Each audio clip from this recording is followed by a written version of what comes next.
जय हिंद दोस्तों। मैं सचिन आप सभी का अपने YouTube चैनल विद्यालय एजुकेशन में स्वागत करता हूं। आज हम आपको प्रैक्टिस सेट नंबर 7 करवाएंगे और ये बीपीएससी प्रैक्टिस सेट है। ठीक है, बीपीएससी टीआरई 2.0 जो चल रही है, इसका एग्जाम 9 तारीख को होने वाला है, 9 दिसंबर को। तो चलिए शुरू करते हैं। इस प्रैक्टिस सेट में हम आपको भाषा के और जीएस के महत्वपूर्ण और नए क्वेश्चन करवाएंगे जो आपके एग्जाम में बहुत ही महत्वपूर्ण साबित होंगे। तो चलिए शुरू करते हैं बिना किसी देरी के। और आप ये जो प्रैक्टिस सेट है सबसे ज्यादा इंपॉर्टेंट होने वाले हैं, तो आप करके जरूर जाइएगा, वरना बाद में फिर पछताना पड़ेगा, ऐसा ना हो। Fill in the blanks, choosing the most appropriate alternative and complete the following sentence. हमें बताना है यहाँ पे क्या भरा जाएगा। We dash them to arrive since last Thursday. तो इसका जो यहाँ पे भरेंगे हम वी के साथ क्या आएगा, तो यहाँ पे वी के साथ आएगा हैव। वी हैव और यहाँ पे सिंस लगा हुआ है, यानी कि ये जो है प्रेजेंट परफेक्ट कंटिन्यूअस टेंस है। तो यहाँ पे सिंस है, we have been them to arrive, we have been expected them to arrive since last Thursday. तो इसका जो है राइट आंसर हो जाएगा फर्स्ट, इसका राइट आंसर हो जाएगा सेकंड नंबर। नेक्स्ट क्वेश्चन है, he said to me go home, which of the following sentence correctly express the above sentence in indirect speech। indirect speech कौन सा सही होगा, ये हो जाएगा आपका जो है he told me to go home। इसका सही हो जाएगा he told me, यहाँ पे ये नहीं होगा, he told me to go home। Next question है, select the word which is closest to the opposite in meaning of the underlined word in the following sentence। हमें यहाँ पे क्लोजेस्ट मीनिंग बताना है। The fact of the case were obscured by the speech of the defence council. इसका जो है यहाँ पे obscured का बताना है। इसका जो है हो जाएगा हमारा क्लेरिफाइड, इसका राइट आंसर हो जाएगा। obscured की बात करेंगे तो इसका जो अर्थ होता है, इसका होता है प्रभावित करना। ठीक है, नेक्स्ट क्वेश्चन है आपको, Shaun the dangerous path, what is the passive form of the above sentence. इसका जो है पैसिव वॉइस बनाना है। ठीक है, क्या हो जाएगा इसका passive voice, let the dangerous path be sound. Next question है आपका जो है 5 number, Which word is the opposite of mighty। mighty का जो है, mighty मतलब शक्तिशाली, तो अपोजिट क्या हो जाएगा, weak। नेक्स्ट क्वेश्चन है, the plural form of man of war. इसका प्लूरल फॉर्म बताना है। तो इसका जो प्लूरल फॉर्म हो जाएगा वो हो जाएगा आपको मैन ऑफ वार, मेन हो जाएगा man of war. Next question है 7, a disease that spreads by contact is called. अगर कोई ऐसी बीमारी है जो कांटेक्ट में आने से फैलती है तो हम उसे क्या कहते हैं, तो उसे हम कहते हैं इनक्योरेबल। तो इसका जो ये तो हो जाएगी असाध्य, सॉरी, इस इनक्योरेबल का मतलब होता है असाध्य, और इन्फेक्शन मतलब होता है संक्रामक। इन्फेक्शन मतलब होता है संक्रामक, और कॉन्टेजियस मतलब होता है स्पर्श संचारी, और स्पर्श करने की ही बात की गई है, जिसका राइट आंसर हो जाए कॉन्टेजियस। नेक्स्ट है 8 number, Ravi dash living here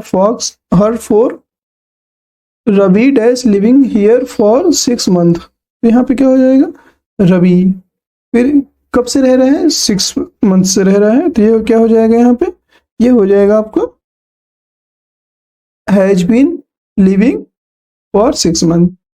next question है 9, निर्देश दिया गया है 9 से 11, नीचे दिए गए गद्यांश को पढ़कर पूछे गए प्रश्नों के उत्तर दीजिए।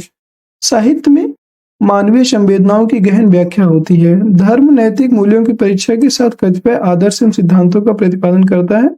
साहित्य में इन मूल्यों तथा आचार संहिता के अनुरूप पात्रों के चरित्र का निर्माण होता है। कथानक चाहे कहीं से भी लिया गया क्यों न हो, परंतु उसका केंद्र बिंदु वही आदर्श होता है। यह आदर्श धर्म के नाम पर मानव समुदाय पर एक प्रकार से नैतिकता के मानदंड के रूप में स्थापित है। यदि मानव समाज ने इन मूल्यों की अवहेलना की तो उन्हें धर्मच्युत ठहराकर बिरादरी से बहिष्कृत करने की परिपाटी भी आवश्यक माना गया है। एक रूपता समस्त साहित्य में अंतर्वाहिनी के रूप में परिलक्षित होती है।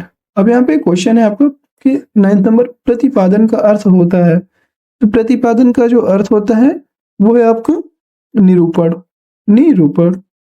नेक्स्ट क्वेश्चन है आपका अवहेलना। अवहेलना का अर्थ होता है, तो ये होता है तिरस्कार। अवहेलना का अर्थ होता है तिरस्कार अर्थात मना करना। नेक्स्ट है गद्यांश का उपयुक्त शीर्षक क्या होगा। तो गद्यांश का जो उपयुक्त शीर्षक है वो हो जाएगा साहित्य और मूल्य। 12 नंबर है यह घर मेरा है। इस वाक्य में यह किस प्रकार का विशेषण है। यह जो है आपका विशेषण क्या बता रहा है, सार्वनामिक विशेषण। यह क्या है, सर्वनाम है। नेक्स्ट है आपका एडमिनिस्ट्रेटिव कंट्रोल का हिंदी पर्याय कौन सा होगा। तो ये क्या हो जाएगा, प्रशासनिक कंट्रोल मतलब नियंत्रण। नेक्स्ट क्वेश्चन है कृपया मेरी थोड़ी सी मदद करो। इस वाक्य में थोड़ी सी किस प्रकार का क्रिया विशेषण रहती है, परिमाणवाचक क्रिया विशेषण। नेक्स्ट है सो उद्देश्य का सही संधि विच्छेद कौन सा होगा। तो सो उद्देश्य का सही संधि विच्छेद होगा आपका शोधन उद्देश्य। साधन उद्देश्य हो जाएगा शोद्देश्य। नेक्स्ट क्वेश्चन है नीलिमा शब्द में कौन सा प्रत्यय है। तो नीलिमा पे प्रत्यय बताना है, तो इसमें जो है हो जाएगा आपका ईमा प्रत्यय। कैसे बनाएंगे इसे, तो ये बनेगा आपका नीलिमा में नीलधन इमा, नीलधन इमा नीलिमा हो जाएगा। 17 की बात करेंगे सरकार ने अंशतः प्रतिपूर्ति की है। इस वाक्य में किस प्रकार के क्रिया विशेषण का प्रयोग हुआ है। ये हुआ है आपका जो है अंशतः मतलब कोई एग्जैक्ट नहीं है, यहाँ परिमाणवाचक होगा। 18 नंबर निम्नलिखित वाक्यों में से मिश्र वाक्य ज्ञात कीजिए। राम ने एक पुरानी कार खरीदी। ये तो मिश्र वाक्य नहीं हुआ। राम ने एक कार खरीदी है वह पुरानी है, ये भी मिश्र वाक्य नहीं है। राम ने जो कार खरीदी है वह पुरानी है, जो और वह यहाँ पे मिश्र वाक्य हो जाएगा। नेक्स्ट क्वेश्चन है 10 नंबर जो ना जाना गया हो। इस वाक्यांश के लिए सही शब्द कौन सा है। तो जो जाना ना गया हो वो क्या हो जाएगा आपका अज्ञात, जो ना जाना गया हो। 20 नंबर क्वेश्चन मुख्यार्थ की बाधा होने पर रूढ़ या प्रयोजन से अन्य अर्थ का ग्रहण होता है, वह शब्द शक्ति क्या कहलाती है। वह शब्द शक्ति जो है लक्षणा कहलाती है। 21 क्रिया के पद परिचय में इनमें से क्या क्या होता है। क्रिया के जो पद परिचय होता है इनमें से जो है आपका क्रिया का प्रकार वाच्य पुरुष ये होते हैं, लिंग वचन और काल भी होते हैं पद परिचय में। वह शब्द जिससे क्रिया का संबंध है ये भी होता है, उपयुक्त में से एक से अधिक ये सभी होते हैं। ठीक है। 22 नंबर इनमें से कौन सा शब्द भिन्न है अर्थात अलग है। कमसिन, कमजोर, निगोड़ा। इसमें जो है बताना है उपयुक्त में से एक से अधिक है, इनमें से कोई नहीं। ये हो जाएगा आपका सबसे अलग हो जाएगा निगोड़ा। निगोड़ा का जो हिंदी उपसर्ग क्या किससे बना है, नी से बना है, जबकि इसमें कमसिन और कमजोर दोनों में जो है कम उपसर्ग आया है। ठीक है। नेक्स्ट क्वेश्चन है दिए गए वाक्य की वृत्ति ज्ञात कीजिए। तो उसने गोल्ड मेडल जीता होगा। इसमें क्या है आपका जीता होगा मतलब अभी जीता नहीं है, तो क्या है संदेहार्थक वाक्य हो जाएगा। नेक्स्ट क्वेश्चन है नई समीक्षा शब्द का सर्वनाम किस विद्वान ने किया था। नई समीक्षा शब्द का जो सर्वनाम है ये अब किए थे स्पिनगार्न जो थे इन्होंने किया था। इनमें से कौन सा शब्द आग का पर्यायवाची है। तो आग का पर्यायवाची अनल हो जाता है। ठीक है। यहाँ पे जो संताप का आपको पता ही होगा, संताप का होता है दुख। नेक्स्ट क्वेश्चन है इनमें से संबंधवाचक सर्वनाम का प्रयोग किस वाक्य में हुआ है। जो सोता है सुख होता है, ये सही है। संबंध बता रहा है जिसने परिश्रम किया वह सफल हो गया, ये भी जो है संबंध बता रहा है कि जिसने किया वह इसने सफल हो गया। जैसी करनी वैसी बननी, ये भी संबंध वाचक हो जाएगा उपयुक्त में से एक से अधिक।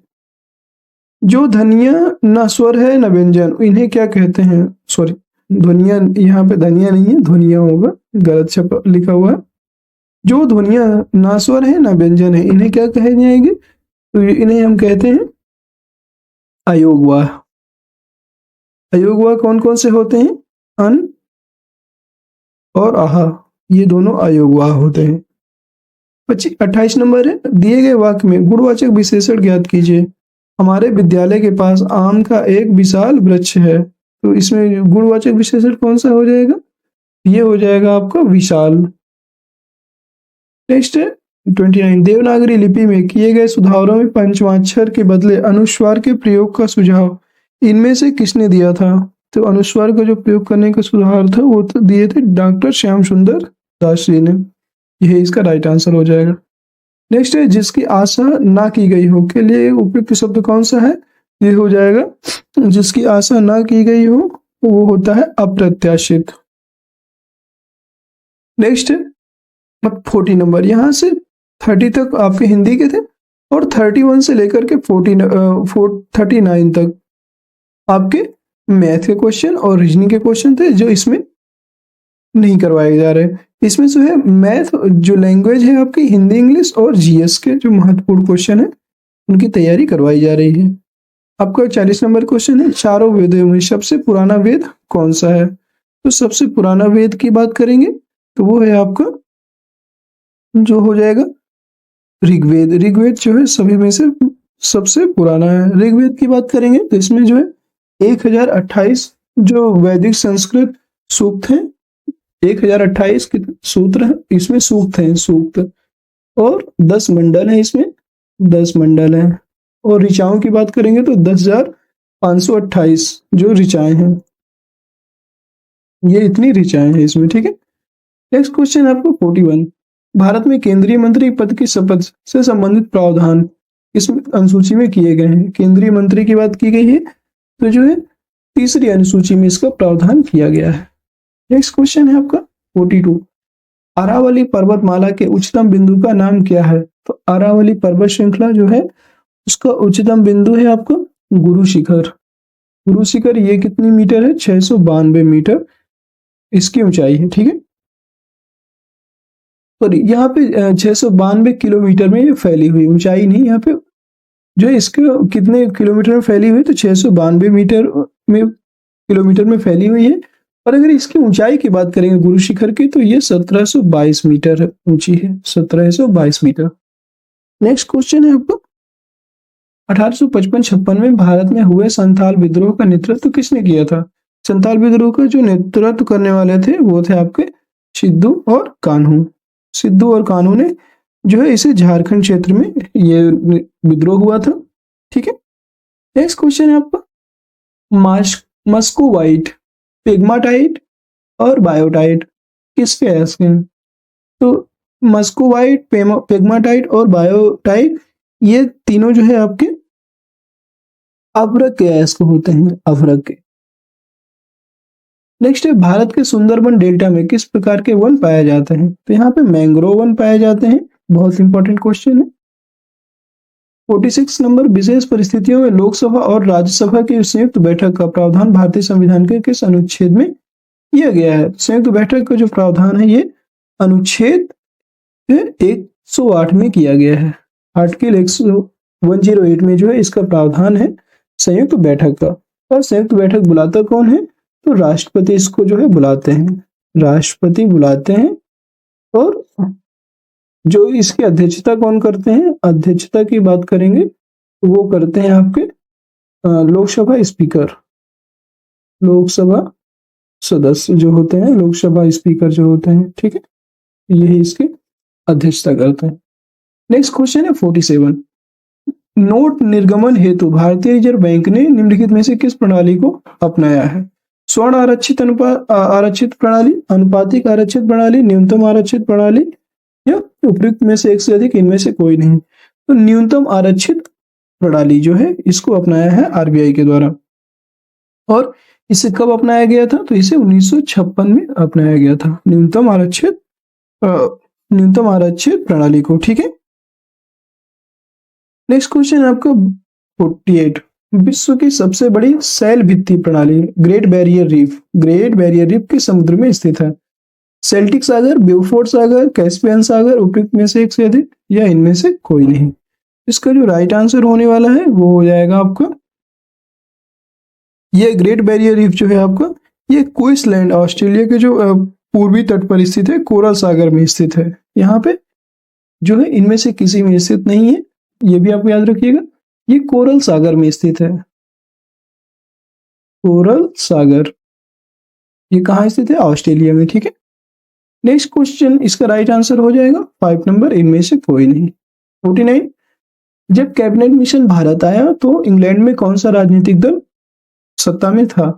तो वो था आपका conservative party, democratic, labour party या उपयुक्त में से एक से अधिक। तो जब कैबिनेट मिशन भारत आया था तो उस समय लेबर पार्टी की सरकार बन गई थी, ठीक है।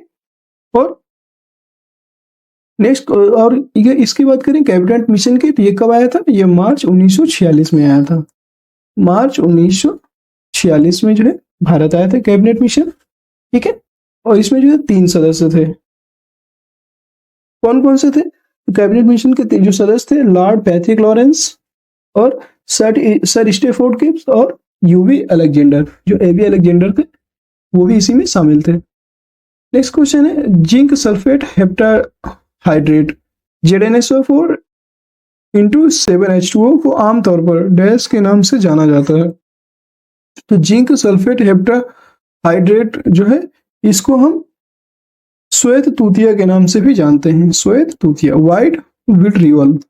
नेक्स्ट क्वेश्चन है, दिल्ली में स्थित इंडिया गेट का डिजाइन किसने तैयार किया था? तो दिल्ली में जो स्थित इंडिया गेट का निर्माण है वो करने वाले थे एडविन और लुटियंस। एडविन और लुटियंस जो है उन्होंने किया था। ये कब हुआ था? तो ये हुआ था 1914 से 1921 के बीच में, ठीक है। ये भी आपको याद रखना है। नेक्स्ट है आपको 52, बर्ड फ्लू किसके कारण होता है? तो बर्ड फ्लू की बात करेंगे, ये होता है H5N1 जो होता है इसी के द्वारा होता है, H5N1 के द्वारा बर्ड फ्लू होता है। नेक्स्ट क्वेश्चन 53, बारडोली सत्याग्रह है, ये बारडोली सत्याग्रह है जो कि किसानों का एक आंदोलन था। इसकी अगुवाई किस भारतीय राष्ट्रवादी नेता के द्वारा की गई थी? तो इसकी जो अगुवाई है वो करने वाले थे आपके वल्लभ भाई पटेल जी के द्वारा की गई थी। और ये बारडोली सत्याग्रह जो है 1928 में की गई थी और ये आपका जो है वल्लभ भाई पटेल जी के द्वारा की गई थी, ठीक है। नेक्स्ट क्वेश्चन है आपका, निम्नलिखित में से किसका उपयोग नाभिकीय रिएक्टरों में मंदक के रूप में नहीं किया जाता? तो भारी जल का प्रयोग किया जाता है। जल का प्रयोग की बात करेंगे तो इसमें जो है जल का प्रयोग भी किया जाता है। बोरान का प्रयोग यहाँ पर नहीं किया जाता, ये इसका राइट आंसर हो जाएगा। 54 की बात करेंगे, निम्नलिखित में से कौन से केंद्र शासित प्रदेश में तारपा उत्सव मनाया जाता है? तारपा उत्सव की बात करेंगे, यह मनाया जाता है आपका लक्षद्वीप नहीं, अंडमान और निकोबार द्वीप समूह, इसमें भी नहीं मनाया जाता। दादरा और नागर हवेली, दादर और नागर हवेली में जो है ये तारपा उत्सव मनाया जाता है, यह इसका राइट आंसर हो जाएगा। नेक्स्ट क्वेश्चन है 56, किस काल को भारतीय इतिहास का स्वर्ण युग कहा जाता है? तो स्वर्ण युग जो इस काल को कहते हैं वो है आपका गुप्त काल। जो गुप्त काल है, गुप्त काल को हम स्वर्ण युग के नाम से जानते हैं, ठीक है। और गुप्त काल जो है 4वीं शताब्दी ईस्वी के आरंभ में स्टार्ट होता है और 6वीं शताब्दी के अंत तक यह अस्तित्व में रहता है। और इसका राइट आंसर हो जाएगा उपयुक्त में से कोई नहीं, क्योंकि यहाँ पे मगध काल, मुगल काल, मौर्य काल, इनमें से किसी को भी भारतीय इतिहास का स्वर्ण युग नहीं माना जाता। नेक्स्ट है, खेड़ा जिले के किसानों की सहायता के लिए महात्मा गांधी ने सत्याग्रह का आयोजन किस वर्ष किया गया था? अर्थात खेड़ा सत्याग्रह कब हुआ था? तो खेड़ा सत्याग्रह आपका हुआ था 1918 ईस्वी में। 1918 में खेड़ा सत्याग्रह हुआ था आपका गुजरात में। सत्याग्रह गुजरात में हुआ था। इसका राइट आंसर हो जाएगा उपयुक्त में से कोई नहीं। नेक्स्ट क्वेश्चन है, नीति आयोग के संबंध में निम्नलिखित में से कौन सा गलत है? हमें यहाँ पे गलत बताना है। यह सहकारी संघवाद का एक मंच है तो ये तो एकदम से सही है। ये भारत सरकार के एक प्रमुख थिंक टैंक के रूप में कार्य करता है, ये भी सही है। इसकी स्थापना 1 जनवरी 2016 को हुई थी। नीति आयोग तो इसकी 2016 में नहीं हुई थी, इसके 2015 में हुई थी। यह इसका राइट आंसर हो जाएगा। नेक्स्ट क्वेश्चन है, 1947 में भारत के स्वतंत्र होने के समय ब्रिटिश भारत का वायसराय कौन था? ब्रिटिश भारत का वायसराय कौन था? वो थे आपके लॉर्ड माउंटबेटन। Lord Mountbatten. ये कब से कब तक रहे? तो ये जून 1948 से लेकर जून 1949 तक यहाँ पर रहे। नेक्स्ट क्वेश्चन है, एनोडाइजिंग प्रक्रिया में किस अम्ल का उपयोग किया जाता है? एनोडाइजिंग। तो एनोडाइजिंग प्रक्रिया में जो है हम तनु सल्फ्यूरिक एसिड का प्रयोग करते हैं। तनु मतलब होता है पतला, और सल्फ्यूरिक एसिड होता है, आपको पता है, H2SO4 को हम सल्फ्यूरिक एसिड कहते हैं। ठीक है। नेक्स्ट क्वेश्चन है, शुद्ध कार्बन को डैश पर संश्लेषित करके हीरा बनाया जा सकता है। तो शुद्ध कार्बन होता है, उसमें जो है अत्यधिक उच्च दाब और उच्च तापमान पर संश्लेषित करके हम क्या करते हैं? हीरा का निर्माण कर सकते हैं। सार्वजनिक क्षेत्र के उपक्रमों में प्रदत्त शेयर पूंजी का कितने प्रतिशत हिस्सा केंद्र सरकार द्वारा या किसी राज्य सरकार के द्वारा आंशिक रूप से केंद्र सरकार और आंशिक रूप से एक या एक से अधिक राज्यों सरकारों द्वारा धारण किया जाता है? 50% या कम, और 60% या अधिक, 70% या अधिक, उपयुक्त में से एक से अधिक, इनमें से कोई नहीं। तो ये जो सरकारों द्वारा धारण किया जाता है वो होता है 50% या इससे कम। नेक्स्ट क्वेश्चन है, इनमें से कौन सी फसल सूखा सहिष्णु फसल ड्रॉट टॉलरेंट क्रॉप है? पटसन, चावल, बाजरा, उपयुक्त में से एक से अधिक, इनमें से कोई नहीं। इसका जो राइट आंसर है वो हो जाएगा बाजरे की खेती जो है बड़े पैमाने पर जो अर्ध शुष्क क्षेत्रों में की जाती है। ठीक है, इसमें ज्यादा वर्षा की जरूरत नहीं पड़ती। नेक्स्ट क्वेश्चन है, भारत के राष्ट्रपति को कौन शपथ दिलाता है? शपथ कौन दिलाते हैं? वो है भारत के मुख्य न्यायाधीश। भारत के मुख्य न्यायाधीश होते हैं, वो भारत के राष्ट्रपति को शपथ दिलाते हैं। 65 नंबर क्वेश्चन, निम्नलिखित में से कौन से विलयन में विद्युत का चालन नहीं होता है? तो विद्युत का चालन अम्ल और क्षार में होता है। ठीक है, ग्लूकोज और क्षार में इसमें भी होता है, अल्कोहल और ग्लूकोज इसमें जो है नहीं होता है। ठीक है। नेक्स्ट क्वेश्चन है 66, पेरिस में स्थित international institute of educational planning संयुक्त राष्ट्र के संगठन का अंग है। तो यह है आपका जो है यूएनयू नहीं, यूनिसेफ, इसका भी नहीं, यूनेस्को, इसका जो है यूनेस्को का अंग है ये। ठीक है। नेक्स्ट क्वेश्चन, 326 ईसा पूर्व में भारत पर आक्रमण करने के लिए सिकंदर अलेक्जेंडर ने सबसे पहले निम्नलिखित में से किस नदी को पार किया था? तो वो जो नदी थी उसका नाम है, यहाँ पे जो सिकंदर ने जो 326 ईस्वी में आक्रमण किया था, सतलुज, चेनाब, झेलम, उपयुक्त में से एक से अधिक या इनमें से कोई नहीं। तो इनमें से जो है कोई भी नदियां नहीं थी। वो जो नदी थी वो थी सिंधु। जो सिंधु नदी थी, सिंधु नदी को पार करके जो है 326 ईसा पूर्व में सिकंदर जो है भारत आया था। याद रखिएगा, इसका राइट आंसर उपयुक्त में से कोई नहीं। नेक्स्ट क्वेश्चन है, निम्नलिखित में से कौन सा किला तमिलनाडु में स्थित है? तमिलनाडु की बात करेंगे तो तमिलनाडु में जो किला स्थित है वो है आपका मनोरा का किला। मनोरा का किला जो तमिलनाडु में स्थित है। और इस किले का जो निर्माण है मराठा शासक सरफोजी द्वितीय ने करवाया था। किसने करवाया था? मराठा शासक सरफोजी द्वितीय, सरफोजी सेकंड ने करवाया था। और ये कब हुआ था? तो 1814-15 में इसका जो है स्थापना हुआ था। 1814-15 में इसका निर्माण हुआ था। 69, निम्नलिखित में से कौन सी नहर प्रणाली हरियाणा में नहीं है? हरियाणा में कौन सी नहर प्रणाली नहीं है? वो हो जाएगी पश्चिमी यमुना नहर, ये तो है। भाखड़ा नहर प्रणाली ये भी है। गंडक नहर ये नहीं है। गंडक नहर की बात करेंगे तो गंडक प्रणाली में 3 प्रमुख परियोजना जैसे शामिल है। उत्तर प्रदेश में पश्चिमी गंडक नहर परियोजना, और जो कि भारत और नेपाल, बिहार में पूर्वी गंडक नहर परियोजना, और त्रिवेणी वो बिहार में ढाका नहर, 3 इसमें शामिल है। ठीक है। नेक्स्ट क्वेश्चन है, नवजात बच्चे के शरीर में लगभग कितनी हड्डियां होती हैं? तो कितनी हड्डियां होती हैं नवजात बच्चे के शरीर में? ये होती हैं 300 हड्डियां। ठीक है। और बाद में ये 206 हो जाती हैं। दोस्तों आज के प्रश्न यहीं तक, यहीं पे आपको प्रश्न समाप्त हो जाते हैं। और आज की क्लास कैसी लगी कमेंट बॉक्स में जरूर बताइएगा। और कोई भी क्वेश्चन हो, किसी क्वेश्चन में डाउट हो तो जरूर पूछिएगा। वीडियो अच्छी लगी तो वीडियो को लाइक करिएगा, शेयर करिएगा और चैनल को सब्सक्राइब जरूर कीजिएगा। जय हिंद, जय भारत।